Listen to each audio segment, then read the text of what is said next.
దళిత క్రిస్టియన్స్కు SC హోదా కల్పించాలని demand చేస్తూ కడపలో వైఎస్ఆర్సీపీ ఎస్సీ సెల్ ఆధ్వర్యంలో రౌండ్ టేబుల్ సమావేశం నిర్వహించారు.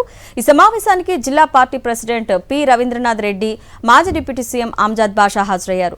మతం స్వీకరించినంత మాత్రాన, చర్చ్కు వెళ్లినంత మాత్రాన పుట్టుకతో వచ్చిన కులం మారదని, వారికి ఎస్సీ హోదా వర్తింపచేయటం ఎంతో అవసరమని ఎస్సీ సెల్ నేతలు అభిప్రాయపడ్డారు.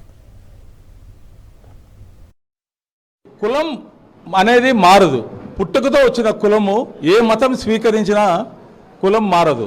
అన్నప్పుడు వాళ్ళ యొక్క మతాన్ని, తన ఇష్టం వచ్చిన మతాన్ని తీసుకునే హక్కు ప్రాథమిక హక్కుల్లో మనకందరికీ ఉన్నాయి.